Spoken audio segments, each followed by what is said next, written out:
Magandang umaga sa lahat. Okay, meron ako mga prepare pero sabi ko hindi yun ang ako ang i-share karon kay kung mauman to basig na pa kayo mga masultilain. So we will talk about us. Ang title ng message na to is you. Pakisabi sa katabi mo, you.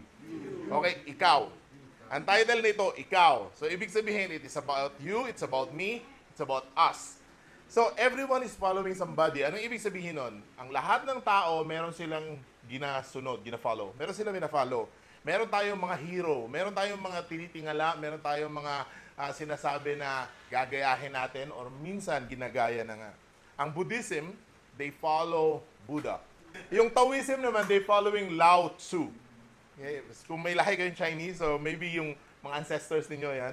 Ang Islam, kagaya sa ninuno namin, we have this thing called Sunnah.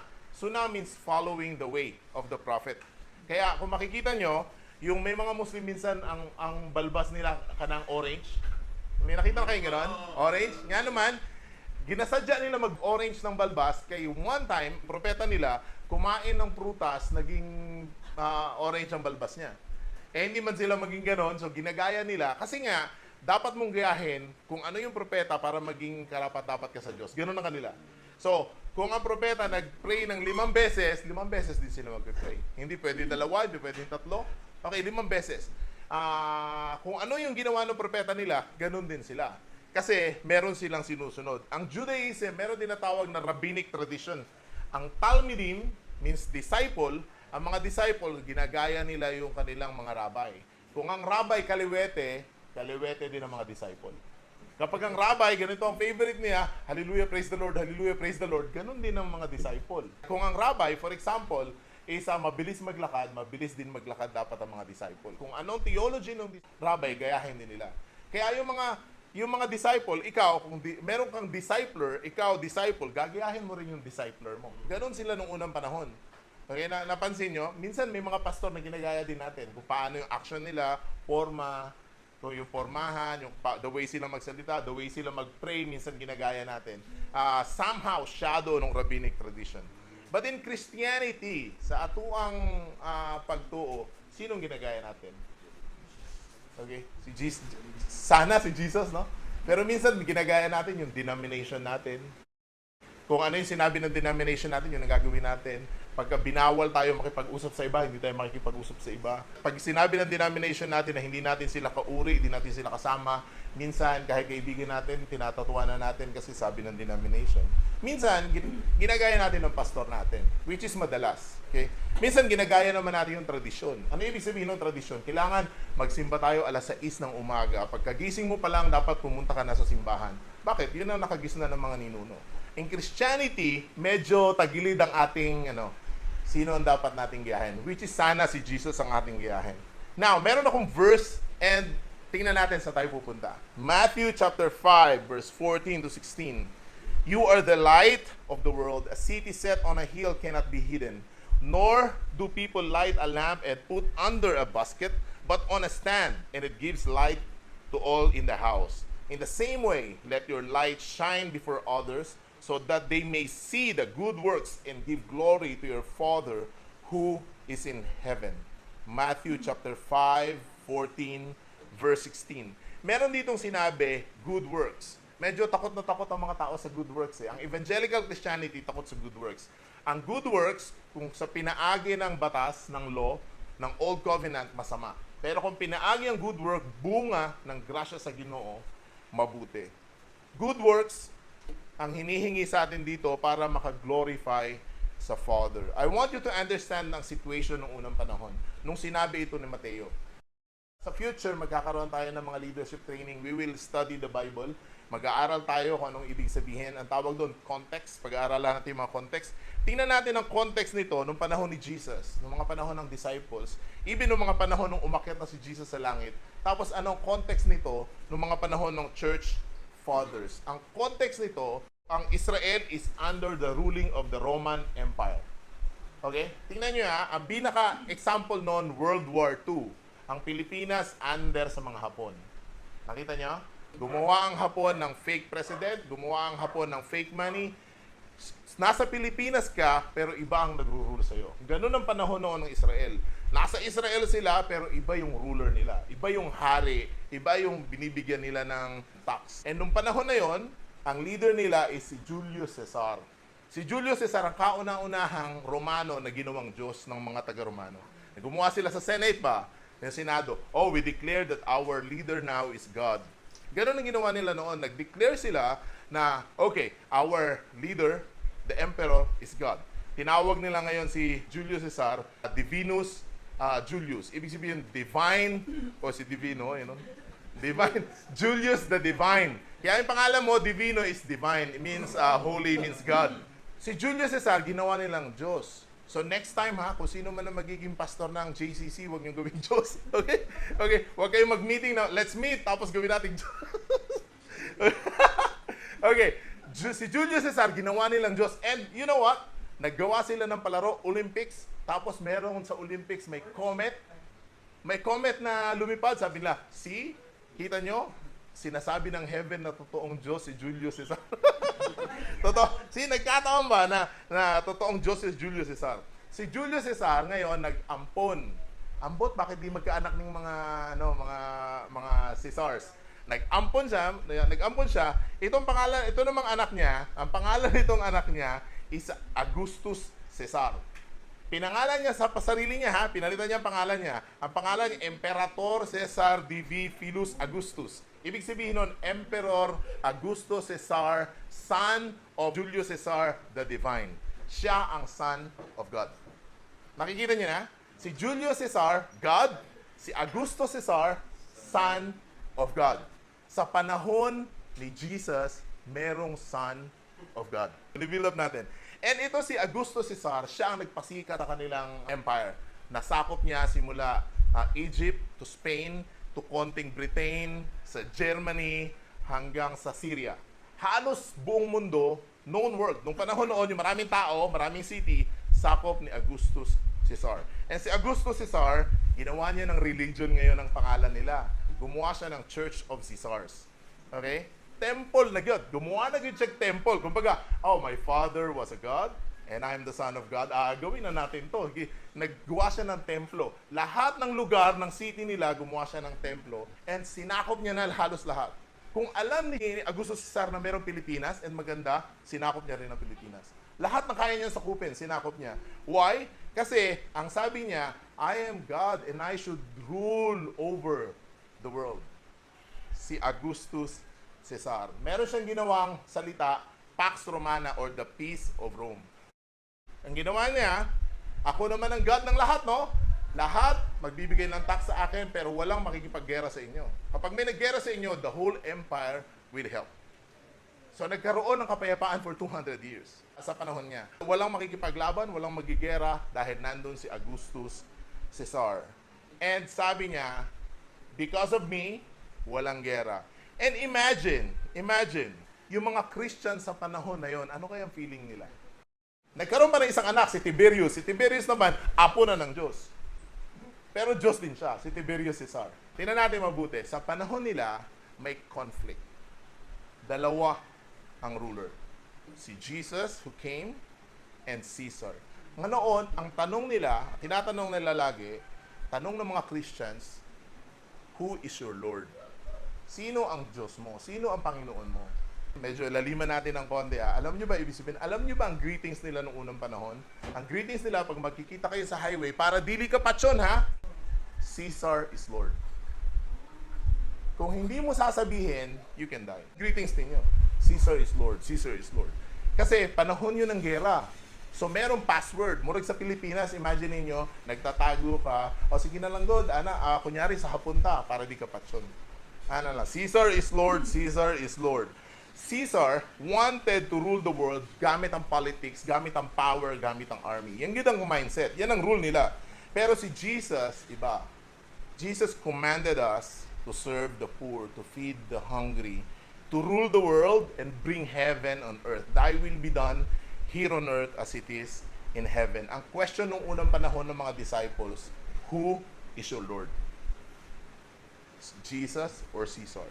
Nung unang panahon, ang tanong nila, pag pumasok ka sa gathering na to, we are declaring Jesus is Lord in this gathering and not Caesar, paglabas mo, meron ka na sasabihin, Jesus is my Lord and not Caesar. Imagine kung gaano kahirap ang buhay ng unang mga believers. Nung unang mga nag-gather ng ganito. Kaya ito ang gusto ko i-share ngayon kasi ganito pa tayo. Alam niyo kung saan nagsisimba yung mga Christians sa Rome noong unang panahon? Tinatawag na catacomb. Ang catacomb is nagkakalot sila sa ilalom tapos nando ng mga libingan. Why? Ang mga Romano, takot sila sa multo. Takot sila sa multo, takot sila sa kamatayan. Ayaw nila pag-usapan ng death, ayaw nila pag-usapan ng ang life after death. Ang gusto nila, okay, may namatay sa atin, magpapahukay sila sa slave, and the slave will bury kahit gano'n nila kamahal yung tao. Hindi sila sasama. Takot sila sa multo. Ngayon, ang nakita ng mga Christians, ang pinakamaganda para hindi sila ma-persecute, doon sila nag-gather sa catacomb. Nag-gather sila sa catacomb kasi sure na walang Romanong pupunta. Sure sila na, safe tayo dito. Walang pupunta dito. Okay? Hindi tayo maisusumbong. Sa catacomb na gumawa sila ng mga upuan sa gilid, may bangkay sa gilid, pero may upuan sa gilid, nandun yung mga Christians. They worship God. Kasi alam nila, kung mag-worship sila sa taas, merong conflict. Sa taas, Caesar is Lord. And they cannot say that Caesar is Lord. They cannot declare that Caesar is Lord. So sa ilalim sila ngayon nag-worship, na walang nakakakita sa kanila, and they declare, and they worship Jesus as the Son of the living God. Kita nyo? Son of the living God. Si Caesar is Son of God. Pero si Jesus, they claim that Jesus is the Son of the living God, which is true, na pinaniniwalaan nila. Kaya nagtago sila sa ilalim. Imagine ang persecution. Imagine kung gaano kahirap maging Kristiyano sa panahon nila. Imagine kung gaano kahirap mag-worship kay Jesus sa panahon nila. Sabi dito sa Mark, ang first words sa Mark is a contradiction or direct assault or maybe masyadong malalim assault, rejection nila sa claim ng mga Caesar. Ang sabi dito sa book of Mark, in the beginning, the good news about Jesus the Messiah, the Son of God. In the beginning, the good news of Jesus the Messiah, the Son of God. Ang unang pagkasulat pa lang ni Marcos, sinasabi niya na kagad, hindi si Caesar ang God. Hindi si Caesar ang Son of God. Okay? We believers, we declare that Jesus is the Son of God. Ang story ni Jesus is a challenge sa rule ng mga Caesar. Imagine, tingnan nyo ha, bakit nila ipapako si Jesus? Bakit nila ipapako yung mga against sa kanila? Kasi nga, meron din silang religion. And ang religion nila is Caesar is God. Which is direct kaagad na na-reject ng mga unang mga believers. Sabi, no. We cannot accept that. Dahil hindi nila ma-accept, pinersecute sila, ang karamihan sa kanila namatay. Why? Kasi hindi nila ma-accept na Caesar is God. Meron silang paniniwala na hindi gusto ng karamihan. Ngayon sa atin, apply natin sa buhay natin. Apply natin ngayon. Bilang isang Kristiyano, marami din tayong dapat i-reject.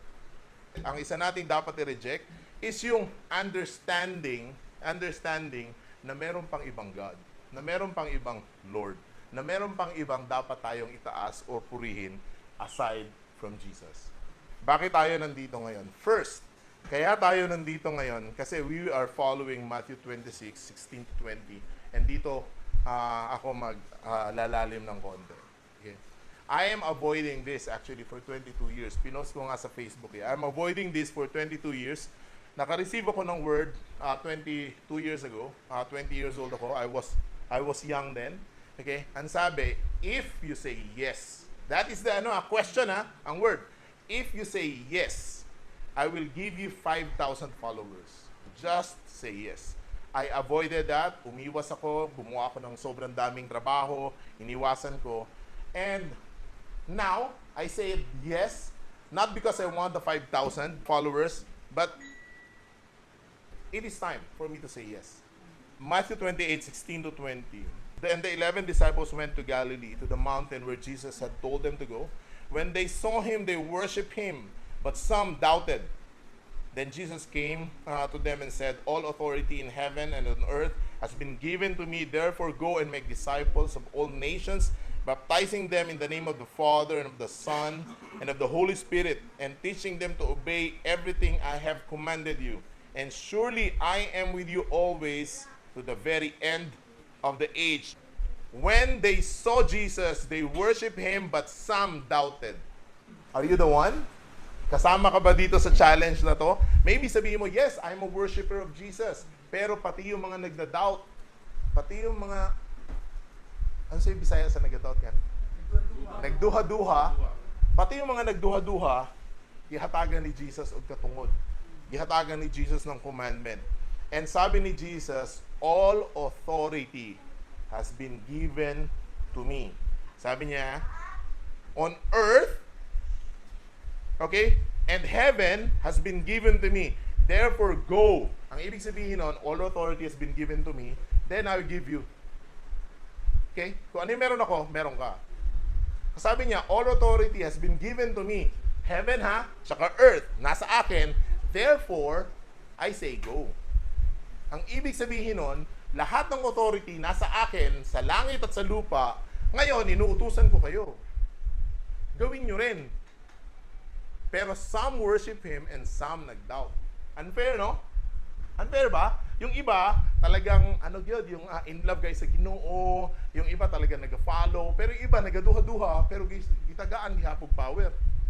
Go into all the nations and disciple them, baptizing them in the name of the Father and of the Son and the Holy Spirit. Anong ibig sabihin ng disciple the nations? Para magkaklaro-klaro ta. Ang discipling the nations is this. Disciple means talmidim. Okay? And talmidim means follower of the rabbi.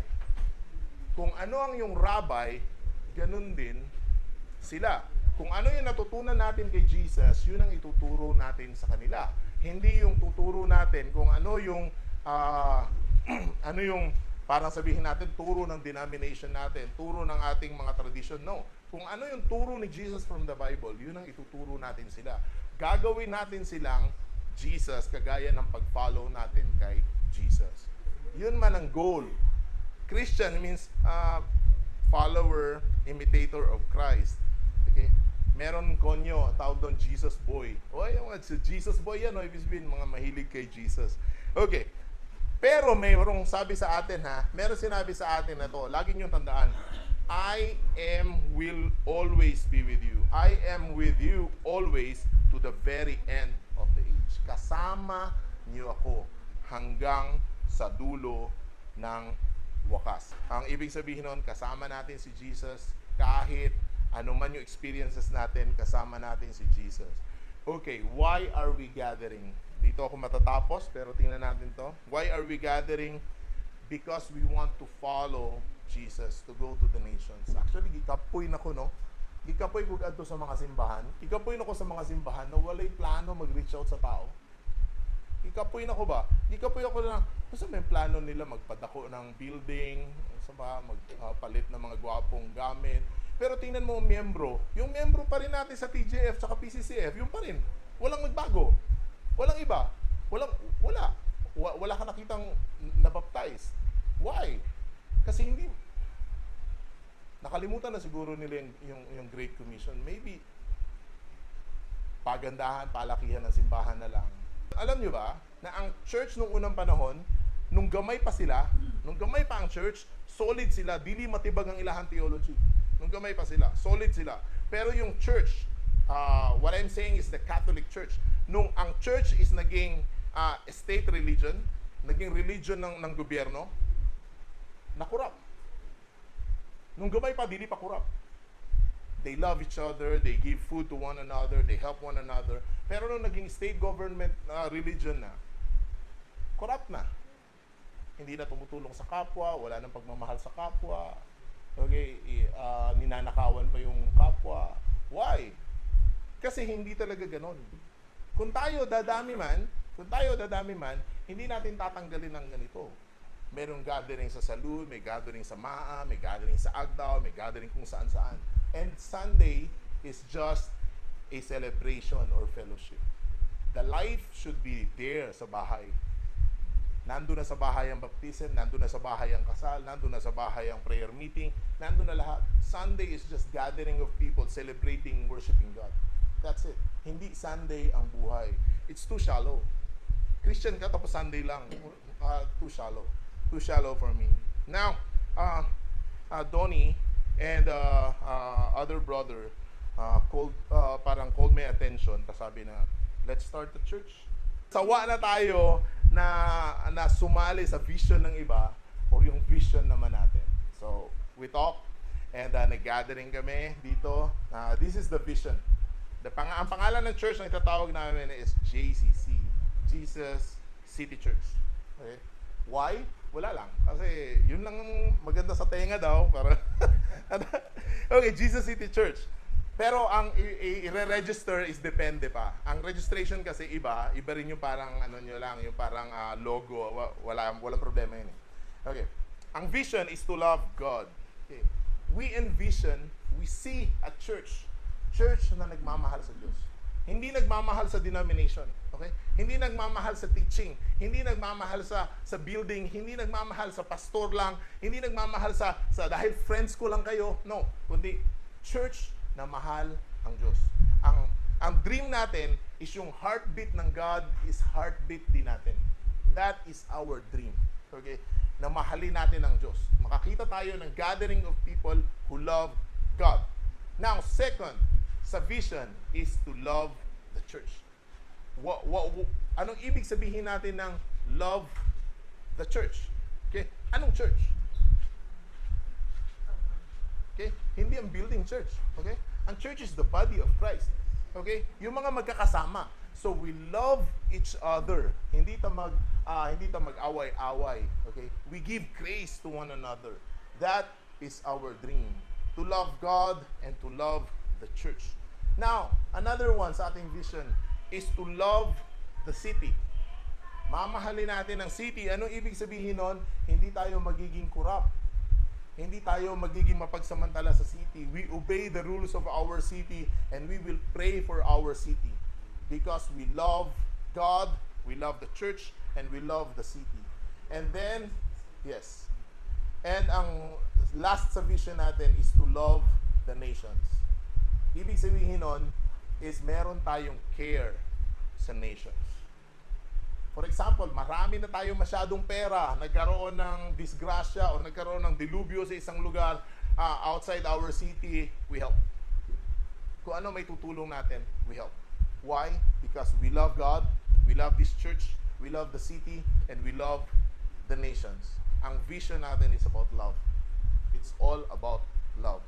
I'm sorry, ang word kasi na love, masyadong abuse. Sinasabi na, I love God and I love pizza. Okay, hindi po yun ang meaning. Okay? Yung totoong love ang gagawin natin. Our mission sa JCC, we exist to worship and love God and bring the gospel of Jesus to the least reached nation. We exist to worship God. Okay? Wala tayong ibang i-worship. Hindi natin i-worship ang ating gathering.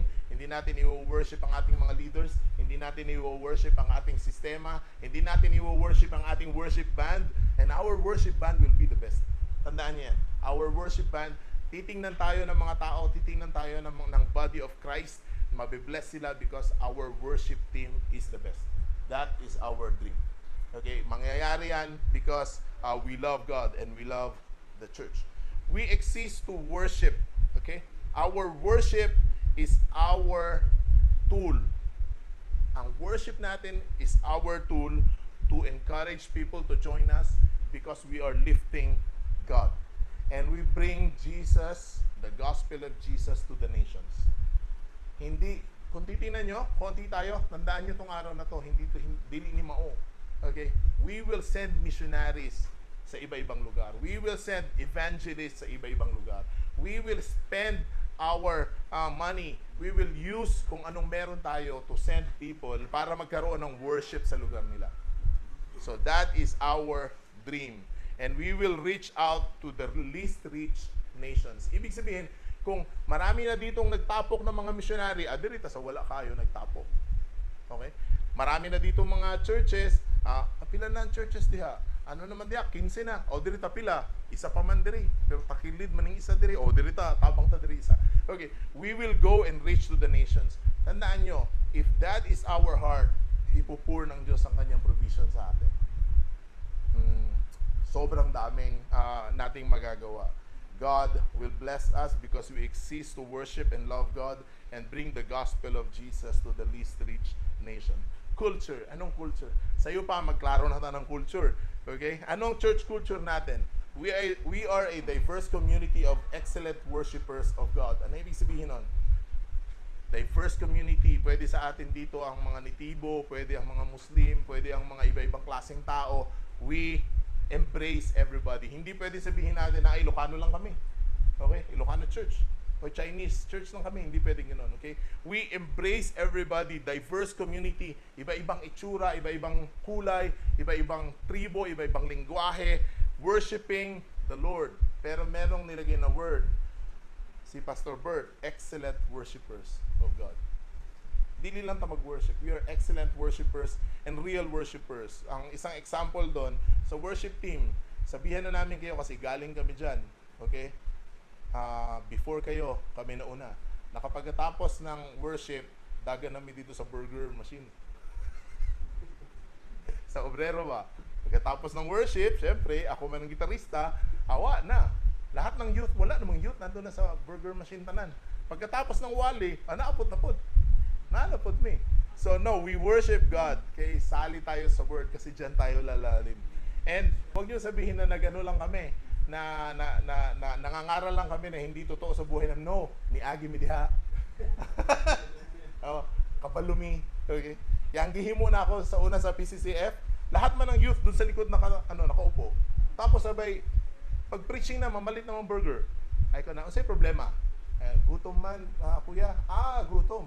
O, nga nung pagmulakaw mo, mabilin siya. Wala man siyang kwarta. O, nanay, namin kwarta tanan. O, libre siya. O, ikaw palit dito, paspas ha. O, balik tayo. See? O, nandun sila, nakapaminaw. Yung walang kwarta, na libre pa. Hindi ko na sabihin pangalan, kayo lang mata. Yung walay kwarta, pero malibre siya. Okay. So, a church who believes in God's provision and miracles. Our church, we believe in God's provision. Our church believe in God's provision. Gusto niyo makarinig na isang God's provision? Okay. Ito ha, tingnan niyo to. God's provision. Nasa, kami, buong pamilya, nasa Pantukan, naligo kami ng dagat. Pagka mga alas 8 ng gabi, sa Mako, hindi na umaandar sa sakyan namin. Sira na yun. Okay? Sa Mako, guba na. Dinigid mo andar. Toyota Revo sa kinana mo, dinigid mo andar. So, gipira na lang may, tas magwali ako sa Texas atong gabi una, via Zoom. Kaya no, makawali. Naka-shorts lang ko. Tapos may nakagwapog damit, tapos may naka-shorts. Kasi nakabalo. Na naka-shorts lang ko kay Zoom naman. Wali ako sa Texas. Late pag yun ko, yung mga 5 minutes ba? Alam niyo, Amerikano dapat on time. Sabi ko, I'm sorry, late kami kasi nasiraan sa sakyan namin. Gumba yun. Hinila na lang kami. Sabi ko na, hindi ako takot sa tao. Hindi ako takot kahit kanino. Okay? I trained martial arts for many years. Hindi ako takot kahit kanino tao, pero that very moment, natakot ako for my family. Wala kaming ilaw. Wala kaming ilaw. Hindi kami umaandar. Okay? Ngayon, pagkatapos ng wali, ganyan, meron akong sinabihang tao, dalawang tao lang. Sabi ko na, we are praying for a new car. Hindi naman bago, pero at least mga 10 years old lang. Ay ko, we are praying kasi sabi ko, delikado na yung sasakyan namin, hindi makita ng mekaniko ang problema. Pabalik-balik na yun ba? Hindi makita ng mekaniko. So karon, after a few days, maybe 2 or 3 days, tumawag sa akin, sabi niya na, hello Humil, sabi niya na, kamusta naman? May sasakyan na kayo? Ito, wala pa. Sabi niya na, what can you buy sa 500,000 na kotse? What can you buy? 500,000 pesos. If you have 500,000 pesos now, what can you buy? Ako, syempre, wala naman ako alam. Ay ko na, magre-research lang ako, kuya. Sabihan kita. Research ko. Naka-research kami. Si Kathy, medyo excited ako. Wala, hindi mo ako assuming. Hindi mo ako assuming na tao. Nag-text ako ulit. Sabi ko, kuya, I think we can buy 2012 na, 11 or 12 na Innova. Sabi niya na, nakakita ka na? Wala pa. I guess. Sige, maghanap-hanap ka lang. Hanap kami. Nakakita kami ngayon, 580,000 pesos. Ay, ito, 580. Sabi na, kunin mo na. Yung word. Kunin mo na. Sabi ko, hindi ko alam ibig sabihin. Kunin mo na. Sabi ko, ano po ibig sabihin? Sabi niya, kunin mo yung bank account. Hindi na papadala sa yung pera. Somebody anonymous, hindi natin kilala, gave you 500,000 pesos for the car. We believe sa provision ng Diyos. Okay? Naniniwala tayo sa provision ng Diyos.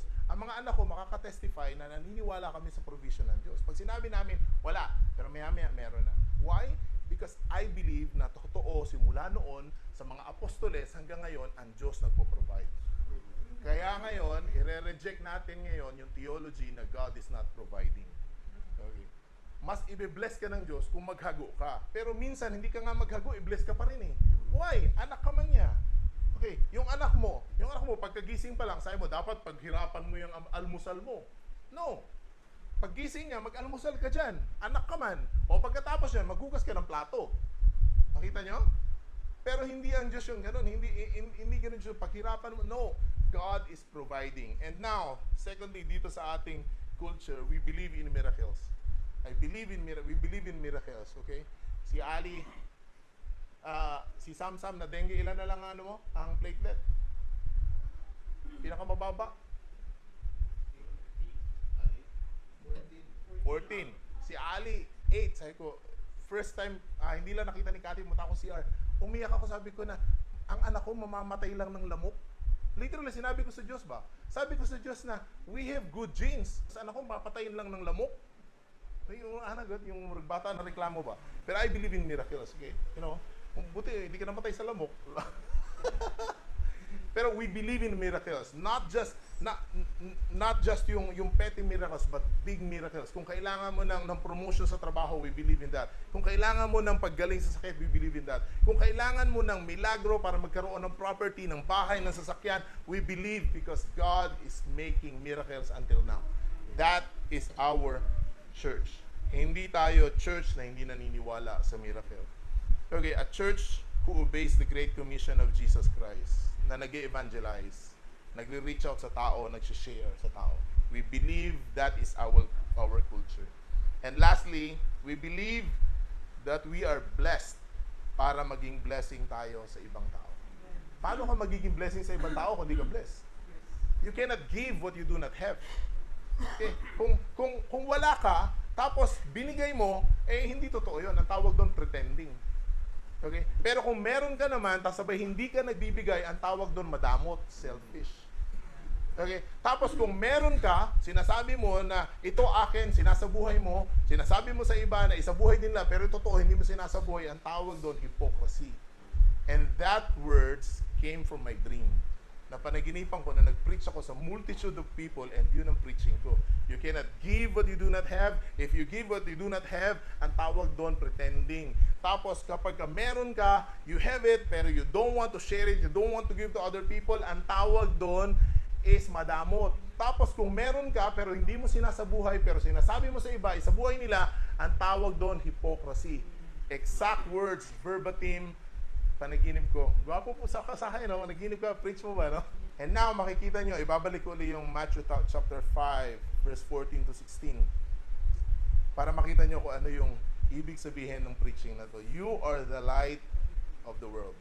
A city set on a hill cannot be hidden.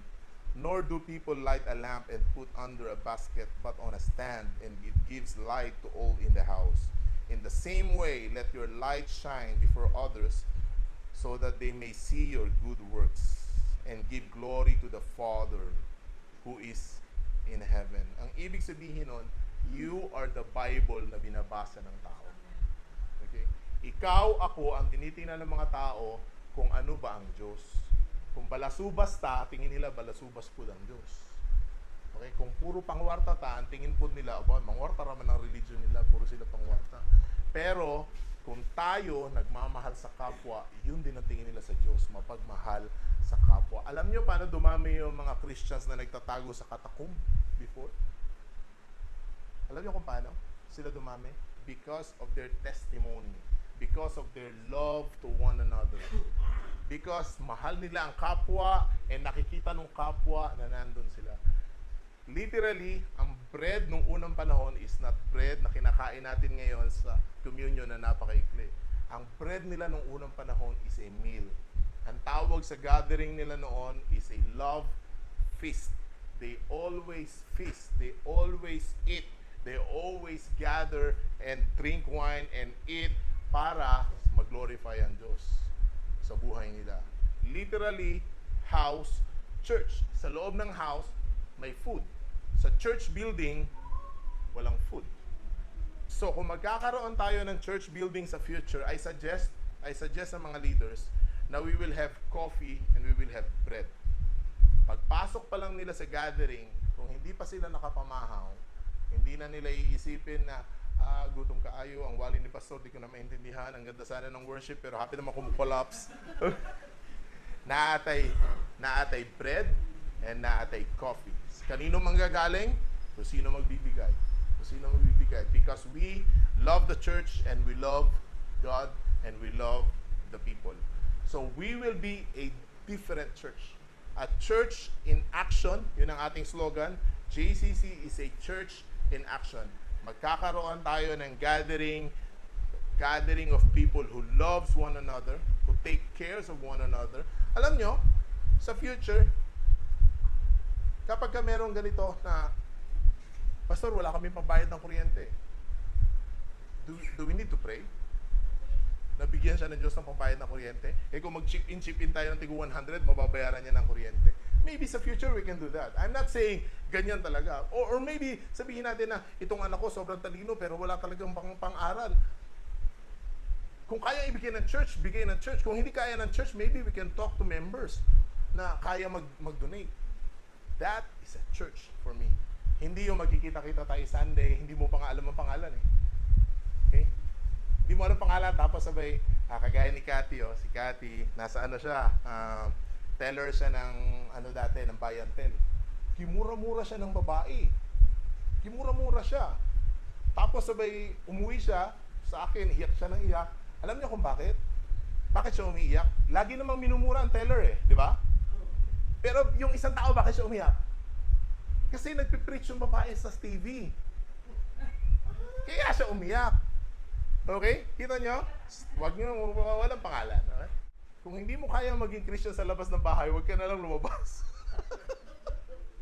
Kailangan natin isabuhay kung ano yung ating minawali. Kailangan natin isabuhay kung ano yung ating ginapreach. Why? Si Jesus man ang atong dala. Dili man tama paulawan, si Jesus man. Minsan ayaw ng tao kay Jesus. Bakit? Ayaw niya doon sa nagdadala kay Jesus. Okay man si Jesus, ganahan man siya kay Jesus, pero yung nagdadala, dili man angayan. So kita, magkakaroon tayo always natin ipupush yan na we will be a followers of God. And let's pray. Okay. God, salamat po sa first Sunday.